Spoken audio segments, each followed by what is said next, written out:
Debout Congolais, unis par le sang, unis dans l'effort pour l'indépendance. Ensemble, défendons la patrie et gagnons cette guerre insensée du M23, appuyée par l'armée rwandaise. Batela Ekolo, Bendele Koyate.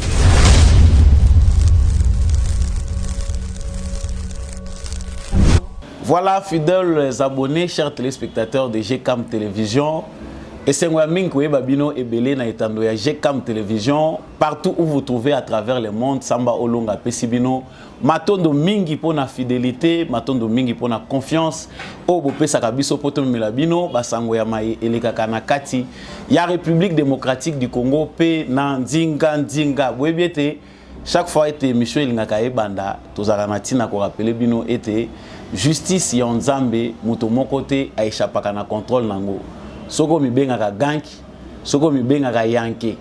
Soki yo za malin plus que les autres.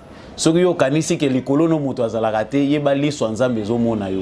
Tôt ou tard, tu finiras par payer le prix de tes actes. Tika lolendo ça ne sert à rien. Yeba yango ki ba acte nyonso biso to posaka. Ezalaka tozaka redevable na yango cause la soirée ya vite. Poko mo senga biso pardon na zalaka. Nasalaka, ça ne sert à rien. Aux à la puissant, aux à la faible, bisonyonso, toko sambaka, ilongo mokolo moko, yeba ngo avant okufake, ezatan, oueba ko se rappeler à l'ordre. Voilà, fidèles téléspectateurs, actualité, ezako memanga liboso na bino mokola lelo. Ya liboso, ezali candidature ya Moïse Katumbi. Batumsu balobi eza non événement. Bamusu balobi ba yebaki, bamusu balobi ba yebaki te, baza surpris. Mais yakoka moi ezali maloba oyo ya kobimisa tango azali ko annoncer que akozala candidat na ba élection oyo ya 2023 asili pe ko sala analyse moko critique ya gouvernance ya Félix Tshisekedi atali sindenge nini armée eza négligé atali sindenge nini makambo ebele eza ko marcher te à cause ya kawana yango Moïse Katumbi akozala candidat sauveur ya ba congolais. Vraiment les actualités à Liboso Tokoya Nango, vraiment nous allons faire l'analyse, fait décryptage il y a actualité wana. Nangambu ya FARDC c'est bon ko talisa que na Masisi na Nirangongo na Nord Kivu corps moko expéditionniste des militaires RDF M23. C'est-à-dire ba Rwandais, armée rwandaise na sima ba M23 baza chargé na mission ya ko perpétrer ba massacre na ba tuerie ciblé contre ba population Tutsi Oyo bazali na Congo afin que ba attribuer ba acte wana na ba FARDC. Beaucoup yoka a vidéo ya porte-parole ya force armée ya République démocratique du Congo. Nous allons vraiment faire l'état des lieux ya ba événement tellement ezali ko lekebele o ezako lekana est ya Congo par rapport ya likambo etali sécurité toyeba nini pendeza ko leka ya solo pe comportement nini armée na biso sengeli kozwa ba décision nini na part ba konzeza vraiment attendu pour être tout le monde a clarté. Actualité à misa tout kolobela awa ezali concernant non participation ya RDC. La RDC décline toute participation à la négociation sur la biodiversité conduite par les Rwandais, considérés comme pays agresseurs de surcroît, destructeur de la biodiversité. République démocratique du Congo a participé à masolo et ezali kotala nzete mai nyonso esala ka yete topé mamalamu. Pourquoi? Parce que batieke bato bako gérer ba discussion wana, bato bako animer ba échange wana et kozala nde ba Rwandais.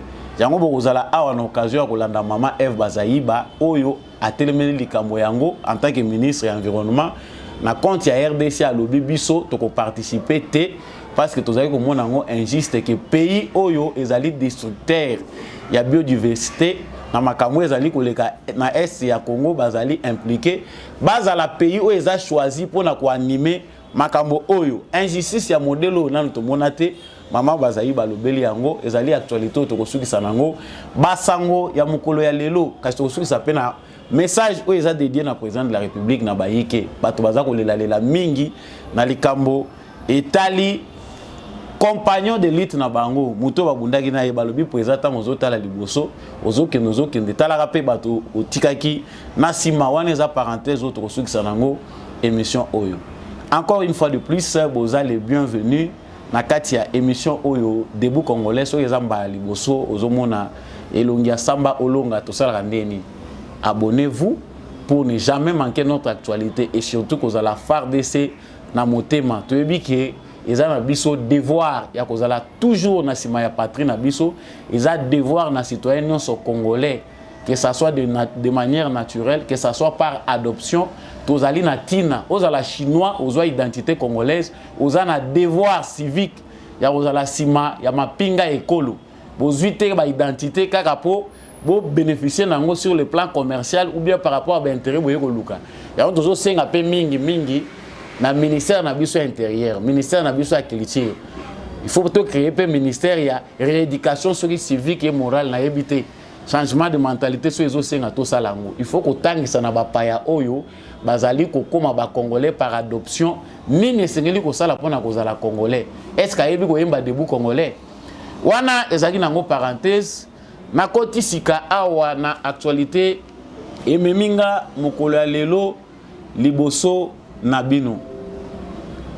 Ndenge na sila ekoloba na sommaire que actualité ya liboso ezali ko concerner candidature annoncée ya Moïse Katumbi. Batoyo bolandaka déjà presse boza ko suivre actualité congolaise de temps en temps boyebi que Moïse Katumbi s'est déclaré candidat à la présidence de la République, la République démocratique du Congo. Mais c'est au même moment qu'il a annoncé qu'il a quitté l'Union sacrée. Non seulement il quitte l'Union sacrée, à temps, il y a l'état des lieux, il y a situation. Où il y a la République démocratique du Congo a décrit en Kezali chaotique. Il y a une situation où le peuple a souffrir. Il y a le Moïse le sauveur. Aye pour azongi sa Congo lanzela pour ba congolais ba pesa confiance à lobi pe a oleka na parti na ye ensemble kunande akende kozwa sikoyo confirmation tango ba ko élire na congrès pour akoma solo candidat ya parti na ye na présidence de la République. Na kanti za sango yo po yoka iloko ngai. Mais interprétation ya sango oyo mozindo ya sango ezo dépendre ya compréhension ya moko na biso. Ce qu'il faut d'abord savoir, n'a passé à Moïse Katumbi sur le plan politique, il a été gouverneur, comme lui-même l'a si bien dit, Aza très fier. Il y a la candidat parce qu'il a une expérience d'avoir gouverné la grande province de Katanga. Azali fier parce que pour naïe bilan naïe ezala qui positif en tant que gouverneur. Il y a Katanga. Bateau boza na Katanga na kanisi binonde petam boza mieux placé. Pour biso comment Moïse Katumbi a dirigé d'abord province ya Katanga. Moïse Katumbi alobi. La province de Katanga dirigée par Moïse Katumbi, c'est la province aussi parmi les autres provinces la plus pillée. Il y a un régime il y a 18 ans Moïse, il y a Joseph Kabila. Aujourd'hui, tant que tu as côté en actif totali ba réalisation, aucune province de la République démocratique du Congo ne peut dire que ezali vraiment na infrastructure ou ezali correspondre par rapport à sous-sol ou aux provinces où on est regorgé. Parmi ces provinces là, province ya Katanga pe ezali. Moïse Katumbi tango baza kotanga bato oyo ba participer na ba crime économique na République démocratique du Congo. C'est-à-dire pillage systématique où salami il y a sous-sol congolais. Le nom de Moïse Katumbi est cité dedans. Tango bato oyo place au plateau oyo Moïse Katumbi a qui profiter nango. Je parlerai aussi des médias, il y a médias français. Mais lorsque ba médias wana basali enquête na bango entre guillemets oyo bango ba monaki balobi ke za enquête pour na kolakisa bato oyo baza ba participer na pillage. Kombo ya Moïse Katumbi ancien gouverneur ya Katanga pe ezana kati. Je pense que pour na kosuki cela nanu wana il faut congolais azala oyo azo souffrir soit d'amnésie soit na ignorance moko totale ya makambo elekaka na Congo ayeba te koyeba que Moïse Katumbi azali parmi bato bazana ba main sale bato ba dirigeant ne fût-ce que espace moké à Congo bazana maboko salite. Moïse Katumbi n'était pas avec Félix Tshisekedi lorsque Félix Tshisekedi accède au pouvoir. Moïse Katumbi azalaki na kati ya lisanga otoyebaki lamuka. Tshisekedi n'a pas bénéficié, n'a pas fait équipe avec Moïse Katumbi parce que bango ba soutenaki Martin Fayoum. Mais tant que Félix Tshisekedi a gagné l'élection, la première des choses pour ouvrir espace politique, bénéficiaire à Liboso, s'il vous plaît. Il y a des Congolais qui avaient fait un an au quitté. Pendant ce temps-là, il y avait des militaires qui avaient des conditions. Mais Tshisekedi a songé d'abord au nom de la liberté. Il y a la porte pour le bateau, le Moïse Katumbi, qui privé. Na kozonga na mboko bazako benga ya bango bazonga na mboka yango tozolo ba quelque part que mawa oyo eza malamu mais il faut des fois pe mawa mususu kotala nani azo mériter koyoka la mawa. Aujourd'hui le Katumbi qui a bénéficié de cette grâce là, de cette ouverture là de l'espace démocratique, na respect wana ya ba liberté na ba opinion ya bato a se retrouver na Katanga. Oyo ya piaki. Tant que Félix Tshisekedi azo sala appel na nation pour na kosala bloc to bengi union sacrée. Ba inviter bactère politique union so alobi boya disanga o tozo sala ezali pour na ko servir ba intérêt ya peuple congolais. Oyebi soki mutu naturellement boza ko yoka na te. Naturellement boyebi déjà que mutu oyo ngai na ye makilezo simbate okozalaka méfiant vis-à-vis na ye. La méfiance de Moïse Katumbi vis-à-vis de Félix Tshisekedi. Oh, député Moïse Katumbi azaki na bango basi ba proposer Moïse Katumbi pour makelele azakotia ceux qui azalaki vraiment prêt ya ko travailler pour aider les Congolais, ils devaient accepter le poste de premier ministre. Comme ça, on devait déjà sur base de ça savoir ba capacité, ba compétence au Moïse Katumbi azanango ya ko diriger nango Congo. Moïse Katumbi a boycotté ses rendez-vous. Comme tout commerçant, soucié des intérêts à Monique et mon pépé, ou ezo ya Tshisekedi, et rotika biso tranquillité. Mais tout en étant dans l'union sacrée, le peuple congolais a été déçu de voir que Moutoumoko Azali ko faire partie de la gouvernance, mais Azali ko se comporter comme un opposant. Moutou Azali ko assumer tes bilans, il y a gouvernance wana Bazali ko sala.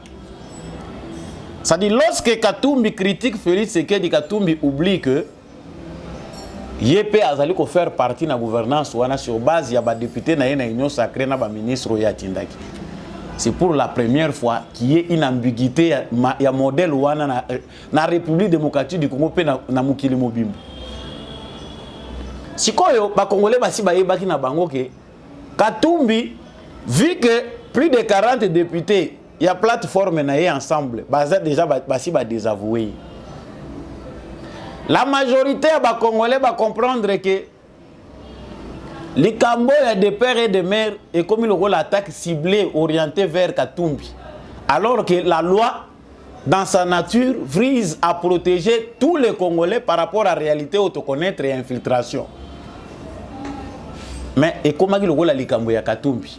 Si on va Congolais baza ko réfléchir ba penser malamu likambo Katumbi balobi soit si on est avec Katumbi on scelle son avenir politique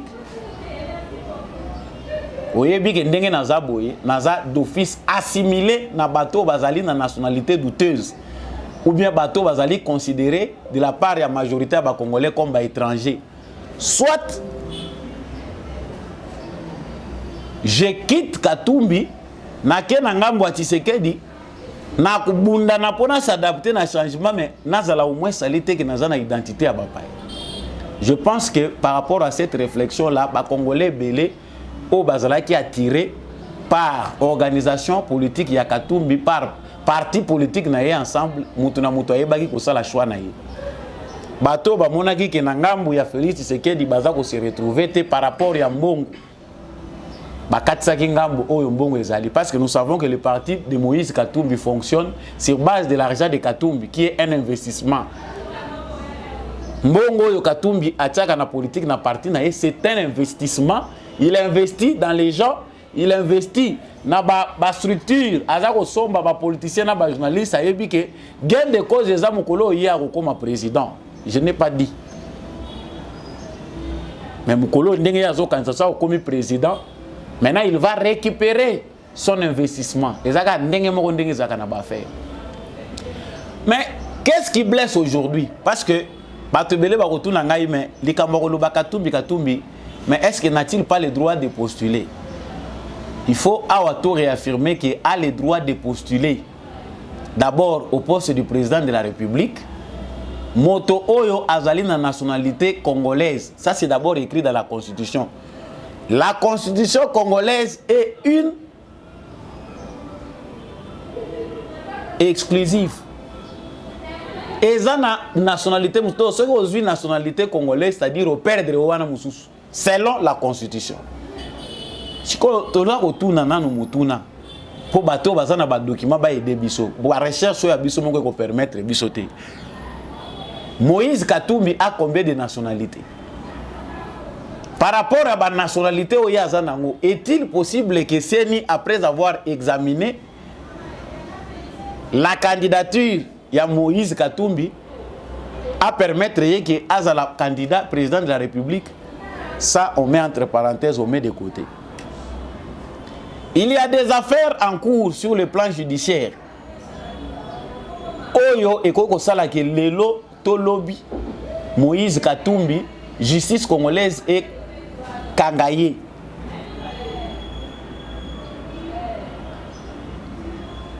Est-ce que Akozalaka candidat? Ça, c'est entre parenthèses. Ce qu'on a dans le détail, il y a actualité pour démontrer comment Moïse Katumbi a postulé. On comprend que les intérêts des Congolais ne sont pas inclus. Parce que lorsque les Congolais, les candidats se présentent, nous avons droit à critiquer et le passé de ces candidats et le présent et ce qu'il peut apporter au pays. On comprend que, sur le plan de la nationalité, Moïse Katumbi est quelqu'un d'abord où la plupart des Congolais ne voteront pas. Parce que, vu ce qui s'est passé au Congo, les Congolais ont une très grande méfiance. Et puis, qui s'est mis à l'école, soit comme un Congolais. Et puis, qui s'est mis à Oya Botami, na papa juif, maman zambienne, soka comme na Congo, à la nationalité congolaise. Et puis, qui s'est mis. Mais, sur base d'expérience, il y a des Congolais, il est impossible que Moïse Katumbi ait la candidat Oya Koko vous mis. Et surtout, les Congolais, les lobes Congolais mis. Tout aujourd'hui, c'est difficile. Les Congolais vont opter pour la sauf des gens corrompus, ou bien facilement corruptibles, ou bien sauf bateau bazana haine. Deuxièmement, ils allaient passer à Moïse Katumbi. Les Congolais sérieux ne peuvent pas voter Moïse Katumbi parce que sur base, il y a passé, il y a gouvernance, il y a Katumbi, sur base, il y a fonctionnement. La partie politique de Moïse Katumbi fonctionne. Un Congolais sérieux ne va pas regarder deux fois. Si quand il nini et qu'on pousser Katumbi à postuler, parce que biso toza ko se focaliser ming à l'interne. Maman juif zambien, moi si na yaza burundais, non, il faut aller plus loin pour voir quelles sont les vraies motivations qui poussent Moïse Katumbi aujourd'hui à présenter, à se dire candidat aux élections. Premièrement, Moïse Katumbi sait qu'il aura des grands ennuis par rapport à l'environnement à Congo, sur le plan judiciaire. Moïse Katumbi compte, comme l'avait fait Matata Pogno, que ceux qui ont postulé, ils ont moins immunité s'est créée pour attirer sympathie internationale que la candidature de Moïse Katumbi est irrécevable.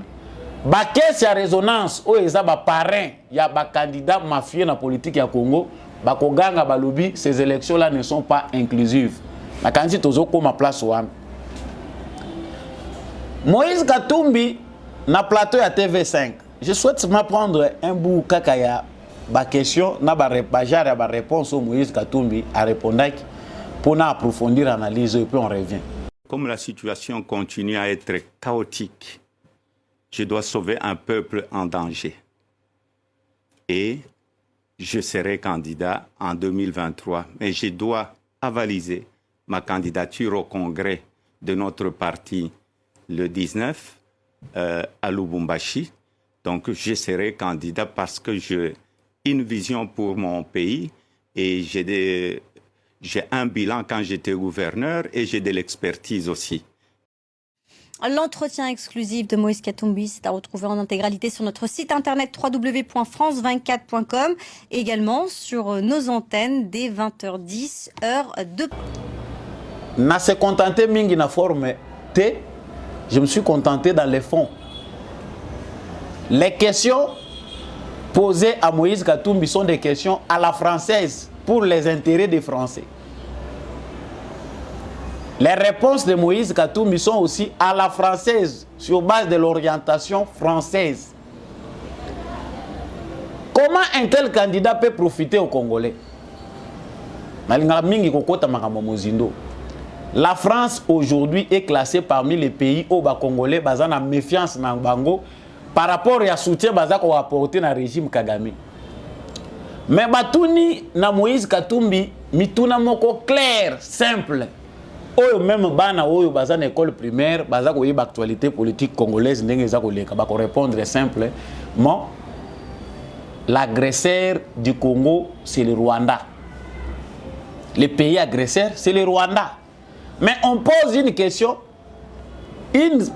pareille aux Congolais nyonso, même ba musiciens.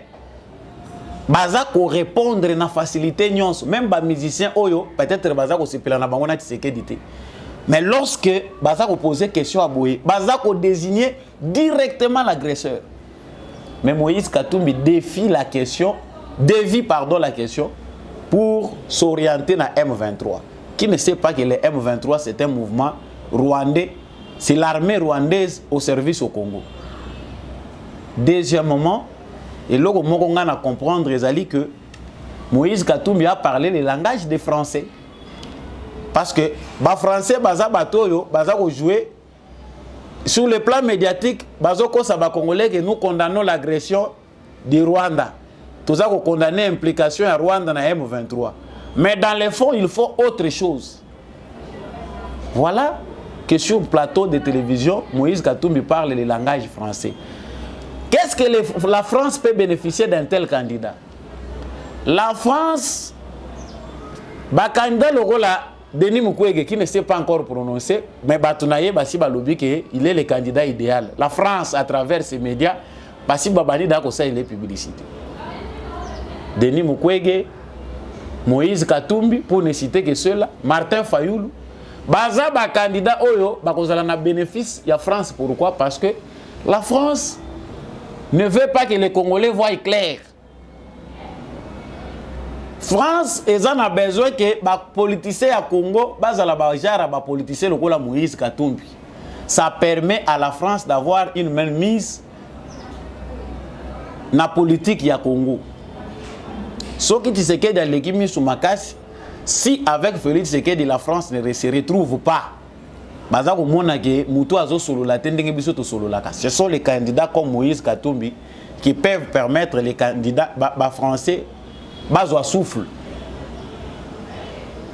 C'est bien maintenant aujourd'hui visible qu'il y a des gens qui prétendent être congolais mais qui sont dans les camps de l'ennemi. La candidature de Moïse Katumbi n'a rien de surprenant parce que d'office désavoué par les vrais Congolais. Les députés au fur et à mesure à foutre la campagne à sala ki soki nini baza lokola ba robot ba simbami na télécommande na ye bien baza na commande na ye soki a commandé bango ba okatisa bango ba ye kozonga pa na ye. Les Congolais normaux dans un contexte comme celui-ci où Congolais nyonso afongwa mimisi likolo ya politique à Tshisekedi bakoki jamais coopter pour une politique bizarre que ça soit pour Nambongo ils allaient risquer makasi nata otokomi. C'était un peu facile avec Joseph Kabila au pouvoir, mais aujourd'hui peut-être bamusu bazoye bako apprécier mon valeur nangote. Avoir Félix Tshisekedi au sommet du pouvoir, c'est révolter tous les Congolais. Même Mundela komi ko luka ba voix nini ya kokotela lukuta o luki boy ba yeli yo boy. Comprenons, chers téléspectateurs, que le dossier à Moïse Katumbi est un non-événement pour nos bateaux, il déjà le pourquoi. Moïse Katumbi sait qu'il ne deviendra jamais président de la République. Ça lui-même le sait. Moïse Katumbi sait que, peu importe, parce qu'il y a quand même des Congolais qui sont facilement manipulables, ou soit peut-être ceux qui choisissent Zangi Bango, pour créer un désordre Bango Bakolinga Basalango Bongo. Mais la majorité des Congolais, même Yé Katumbi a dit que c'est impossible, ça n'existera pas, il ne deviendra pas président. Mais, comme Paul Kagame, Moïse Katumbi est aussi condamné de jouer la carte de la survie. Parce que tous ses intérêts au Congo sont perdus d'office. Politico Katumbi déjà créé, a lancé Ezali politique qu'il va certainement perdre tout ce qu'il a comme intérêt au Congo. Ça ne va pas dire qu'on l'interdit. Non, la Constitution permet à tout Congolais de postuler. Mais sauf que nous n'avons pas encore la certitude sur la vraie nationalité de Moïse Katumbi. Ceux qui n'ont pas douté de la nationalité no bongo, sur base d'un fait précis. Mais awa, il y a Moïse Katumbi, ils ont un acharnement, mais oui, il y a un moment où les gens se révoltent. Ceux qui sont congolais, c'est normal que cette question-là puisse surgir. On allait passer autant dans l'opposition, Azalaki congolais. Si on est là comme congolais, parce que Azote le Melatiseke dit non.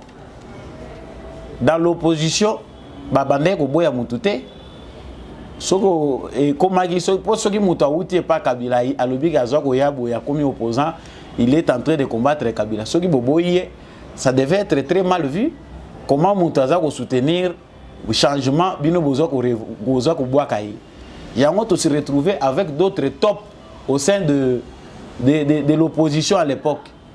Oyo Lelo, Bakomi, Kuluka Kocha, Bakrok en jambe. Il y a un sujet à l'élo na Kolubango et Belete. Na Suki Wana pour un dossier, il y a Moïse Katumbi. Plus on en parle, plus c'est comme la publicité. Les Congolais normaux n'ont plus besoin d'explications. Dans ce dossier, Oyo paie à son âme.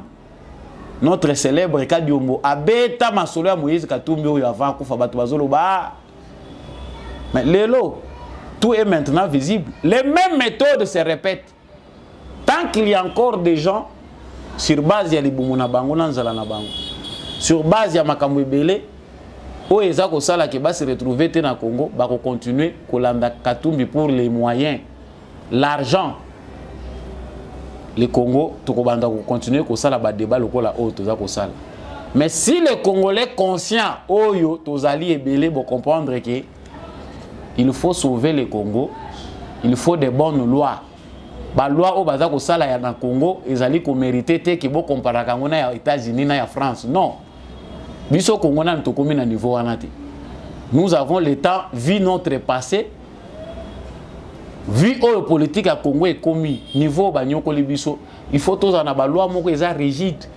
Même si tous ko s'adapter na niveau international, na réalité internationale, mais il faut que le Congo puisse avoir des lois où ils vont permettre que de sécuriser mboka munene lokola ya biso où ils allaient convoiter par tous.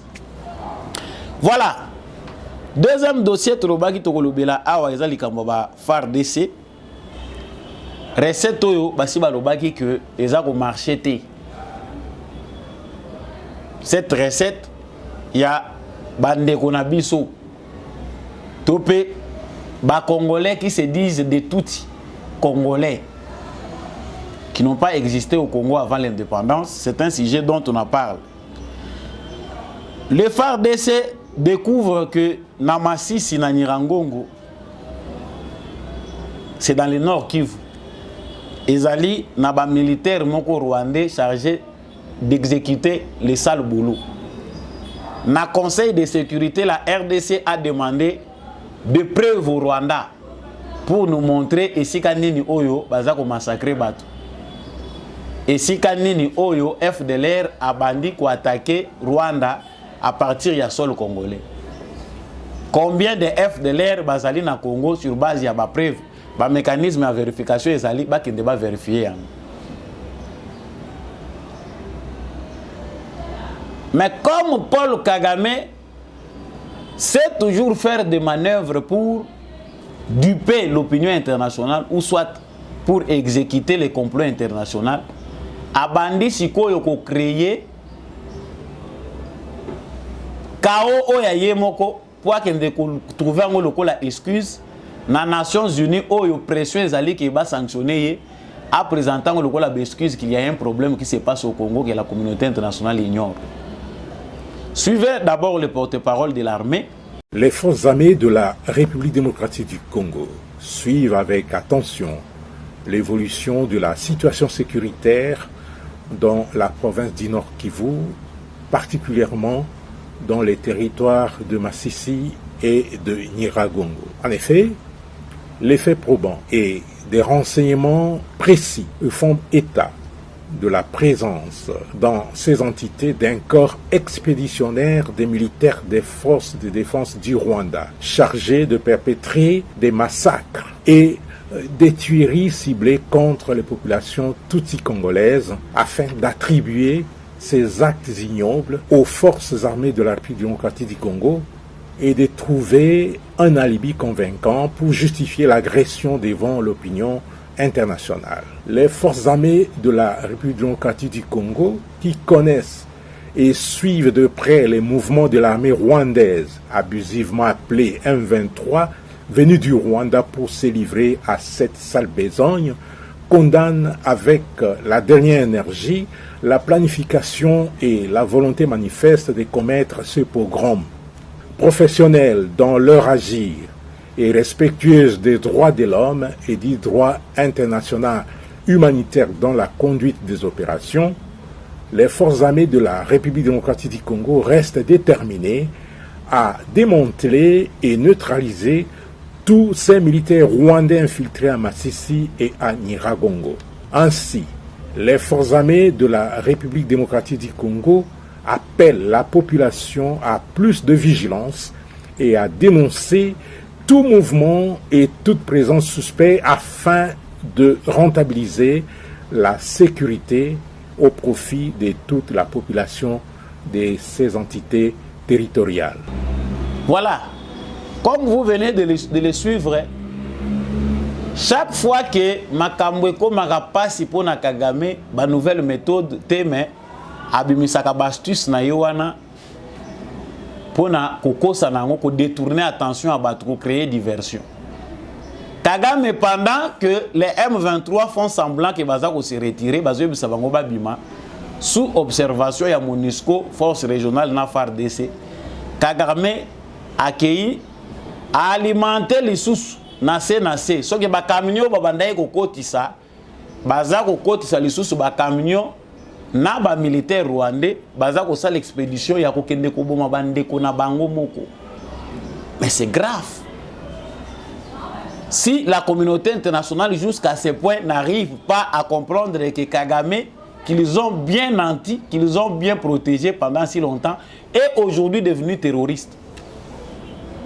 Comment mutu akoki kozwa batu bazali na bomoi akomisa bango lokola instrument na ye ya manœuvre politique? Je ne sais pas si dans la communauté Tutsi du Rwanda batu bakoki ko s'énerver te pona musalo Kagame aza kosala. Tebi ke bolanda kabiso bosi boye kola lingala lokola bomolango eza boza na intérêt mingi. Comment les Tutsis ne peuvent pas s'énerver contre Kagame sur base de ce qu'il fait? Kagame organise lui-même des massacres de ses propres frères. Ndenge kaka basala ki na génocide na kala ba makié yango. C'est ce qui est en train de se faire. Babomi bangombe na biso.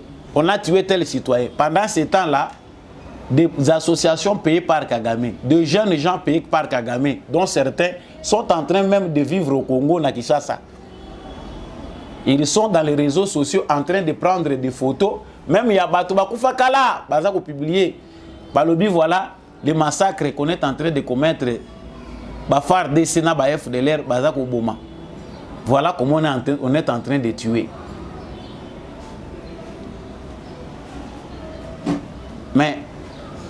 on comprend que la communauté internationale, peu importe où nous sommes, la compassion pour le Congo, bazako paie sa bateau autant pour jouer diversion na banque. Tout ce qui se fait aujourd'hui est parce que la communauté internationale a voulu laisser le temps na bateau oyo qui va progresser, ba sala makambo bazo sala oyo, ba progresser, ba komi na point bazo koma. Après ba ya ko bimana ba solution bazako présenter biso. Mais comprenons que le combat est grand et que ce combat, bien que balance les accords se pencher côté Congo parce que tout si toyo kisi mokili mobimba soni et que le monde entier est obligé de se pencher du côté de la justice pour le Congo.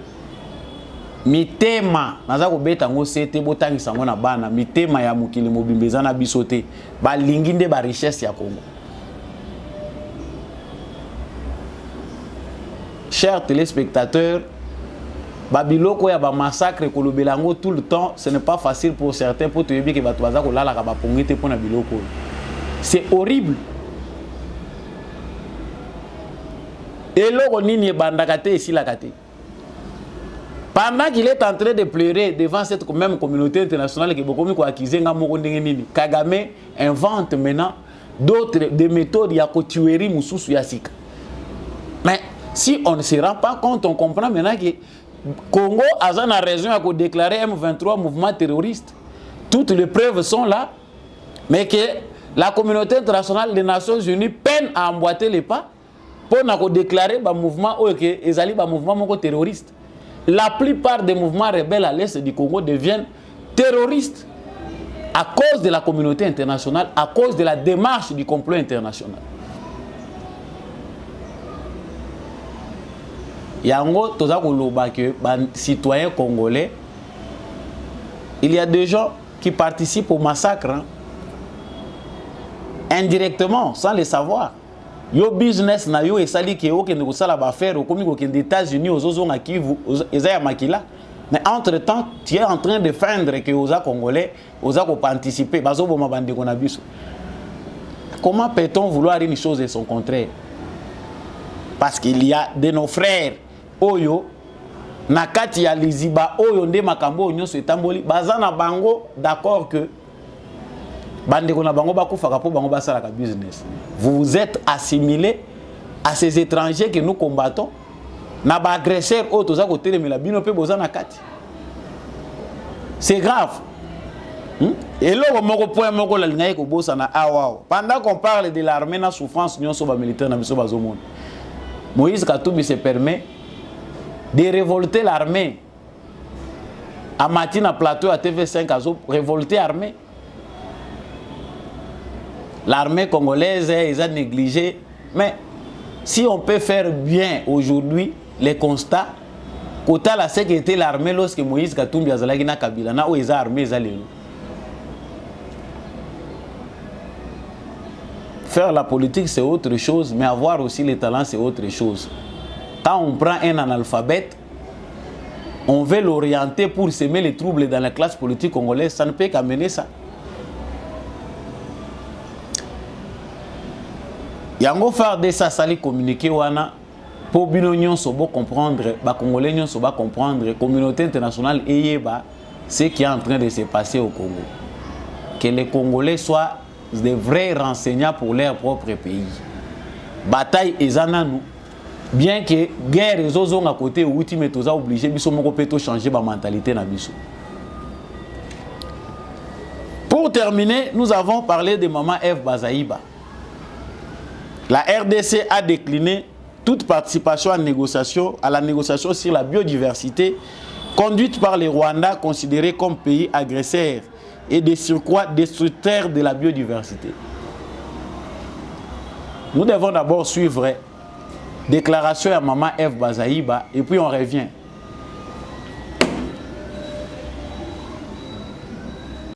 Nous donnons la possibilité aujourd'hui au monde d'atteindre 1,5 degré Celsius. Et l'objectif pour la température moyenne du monde en donnant la matière qu'il faut à changer de procédés polluants à non polluants. Aujourd'hui, nous parlons tous en termes de véhicules électriques. Mais les coltans, les lithium, les cobaltes, tout ça, vous trouvez en République démocratique du Congo. Aujourd'hui, il y a de l'affrontement. Et c'est là où il y a les réseaux du banditisme, des trafics illicites, des armes et des minéraux, des femmes victimes de violences, des populations énormes en errance et même cette biodiversité en errance. Nous émettons donc une réserve de la RDC à participer dans une négociation où on parle de la protection de la biodiversité sous la facilitation du Rwanda. Je suis désolé de le dire, mais la vérité blesse, mais il faut parfois dire la vérité dans des instances comme celle-ci, pas dans le sens de détruire, mais qu'on trouve une solution en vue de donner la paix. La RDC est engagée à la paix. À la venue de notre président de la République, la première chose c'était de tourner les 9 voisins, leur montrer la bonne volonté de travailler pour la paix. Mais ça piétine. Alors si en interne nous n'avons pas pu gérer, nous venons à l'externe. Tout a commencé depuis 1994, lorsqu'il y a eu des conflits, de la bêtise humaine, des génocides au Rwanda de 2 frères qui s'est battaient. La communauté internationale, le Conseil de sécurité des Nations Unies, à travers le programme la turquoise, dirigée par la France, s'il vous plaît, je termine, j'ai conclu pour dire, elle nous a imposé d'accueillir nos frères au Congo. Nous l'avons fait jusqu'à présent, ça nous a créé que des problèmes. Nous mettons sur la place publique pour que vous puissiez nous aider à trouver une solution. Il est difficile pour nous de continuer donc les négociations, parler de la protection de la biodiversité par ceux-là même qui sont dans la responsabilité de détruire cette biodiversité. Ça ne vient pas de moi, les Nations Unies a donné des rapports clairs et le Rwanda a été cité nommément. Je vous remercie. En tout cas, longo na maman Eve Bazaiba. Soki ya malamu ezali to kobeta penda maboko longo nya lisusu mbala mibale. Vraiment, il n'y avait pas vraiment les tons diplomatiques dans ma propos à maman Bazaiba. Parce que c'est comme ça que les Congolais doivent combattre. C'est comme ça vraiment que les Congolais doivent faire les choses. Les lots, ils ont sur les Kambako bombaté. Comment imaginer que le bassin Afrique centrale pour la biodiversité, la majeure partie, ils ont un RDC. Ce qui est bien poumon vert, il y a planète, ils ont des RDC. Mais balingi basala ba discussion ya makambo etali biodiversité na Montréal na Canada.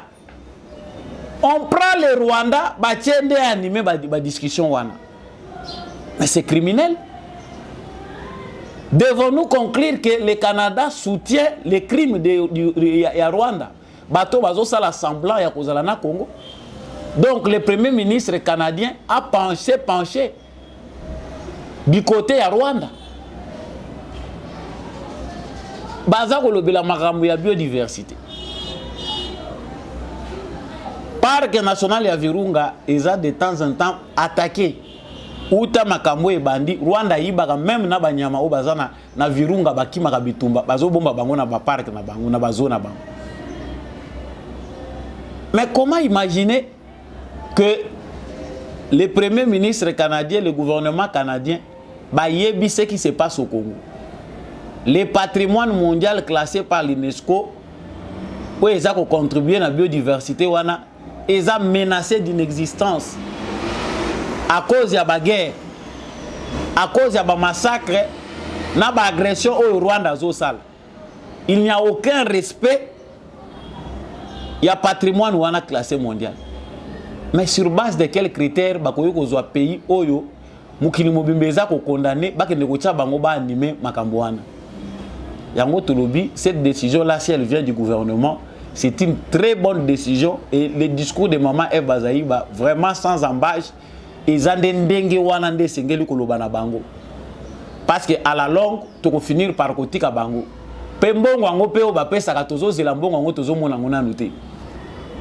Nous finirons par fermer les portes. Tout ça les ndenge bazo sala na Amazonie. Pour yebisa moi si oyo azo kata makala, azo teka makala po atangisa bana ne ko kata nzete tepo. Américain pe mamalamu, Canadien pe mamalamu, Européen pe mamalamu. Bana o abiso bazotanga te. Mais c'est criminel. Donc pendant ce temps, abiso tozo crier au Canada ça ne dit rien. et pas na bango. Boke ne kovanda na table moko bo discuter na bango po ba aveugler biso. Donc mbongo etikali muke ba pesa biso mbongo balobi mena Rwanda, mbongo bande ko zwelango na ba banque ya Rwanda. Ça doit nous révolter, chers frères congolais. Très chers frères congolais, ça doit nous révolter. Ba information chaque fois tozonga na ngunga na lobaka, ezala likambo ko sekakate. Ezopesa biso nde kanda po to bongisa libela. Parce que awa na Congo so bazobeta lisolo ka bamso balobi non. Le président de la République est-ce qu'azo monate bo sala boy bo boycotter te. Avant tout c'est d'abord de construire cette force là beaucoup m'appelle Makasi. C'est le niveau, notre niveau d'organisation va déterminer le respect qu'on va nous donner. Mais il y a des gens ici à Zosa la politique, à Zomonake, seules les paroles suffisent. Soyons organisés. Voilà, chers téléspectateurs, na commune Souka, il y a émission ya Mokolo ya Lilo. Nous avons vraiment na esengo ya koye babino ebele kolanda émission oyo. Message na président de la République ezali que Monsieur le président de la République ba murmure ezali mingi na parti na yo bato baza kolela chaque jour. Tango kepe liboso ke liboso tala pe na sima bato pe bakoza la bazo sila otali na sima pe muto azali souté. Ceux qui ont lutté, les intérêts c'est pour tout le monde, mais il n'y a pas un niveau d'organisation où ils vont permettre que Batouba se retrouve de manière équitable. Chaque jour qui passe, c'est la mafia qui s'organise. Les choses sont très mal parties que Mouto Yaza analphabète, même s'il est analphabète, il a le droit de profiter ne fût qu'à la formation. Ceux qui ne payent pas Bunda, balobite que bateau union se misère na bango aussi là parce que Félix Tshisekedi est président. Aujourd'hui tout le monde misère aussi là. Non, bateau belé basala kana bango. Mais aujourd'hui les gens se plaignent parce qu'il n'y a même pas le minimum d'organisation qui permet à ce que le jeune Jean Bamoussousso Bazako Lila Awa va bénéficier ne fût que na ba formation. Ngana komisi malobe uti pa ina ngaite. Eza maloba ko uti pa ba yeke balobi tata mokonzi. Toyebi ke oza na charge monene na mapeka na yo. Mais soko keyo talaka pesima. Bato bakosila. Voilà tout pour aujourd'hui. Na pesima tondo mingi na bandeko balandi biso depuis Paris. Merci na bandeko balandi biso depuis Bukavu. Bandeko balandi biso à partir ya Goma, bandeko balandi biso à partir ya Kasai, Grand Équateur. Bolandi biso à partir ya Congo central, bolandi biso à partir ya Lodja. Hein? Bolandi biso à partir ya Gemena. Vous êtes partout en République démocratique du Congo, liste exhaustive té. Na pesibino matondo mingi pe bandeko nyonso bolandi biso à travers mokili mobimba. Eza matondo mingi pe sengo. To continuer ko la faire dessin na moté mapé to simba toujours bende le likolo et koyate. Merci mingi na ndekombi à chaque azaki na sima caméra pour bozwa émission oyo. Na remercier mingi pe papa Jean-Louis Timbalanga, na remercier maman Lisette Mombendu, maman Bill Bilonda. Merci mingi na papa Boniface Mpunga, merci mingi na ba soutien nyonso ya Debout Congolais bosimba bende le poète koyate émission Debout Congolais za bino. Vraiment, na fin d'année, on a vu que bato belé boza ko se préparer, ba festivité, bato musu se peut ba fêter à Noël té, ba musu baza ko préparer Noël pour na ba na bango, toza ko préparer ba joyeux Noël, boza ko préparer ba fête ya nouvel an. Tozo ça la pe bilan ya année to ba ndenge ni lekaki. Vraiment Debout Congolais pe za ko accompagner bino ba musu boza na ba vacances. Vraiment bonnes vacances na ba Debout Congolais. Continuez toujours à nous suivre, restez congolais en soutenant nos phares d'essai. Nabo Sanité, apôtre Gérard Kabé, après sa kabis opportunité à représenter l'émission Oyo na Etando. Ya GCAM Télévision. Ngana bino, tout mon ani na prochaine émission. Royal Hands Foundation. Médicaments directs. Envoyez-nous l'ordonnance de votre proche depuis le Congo RDC. Payez en ligne. Nous irons la chercher à la pharmacie. La livrerons directement à votre famille en moins de 24 heures. Visitez notre site www.royalhandsfoundation.com. Téléphone plus 44 73 05 94 65 59 plus 243 900 064 326 plus 44 73 05 86 94 88. Royal Ant Foundation, médicaments directs.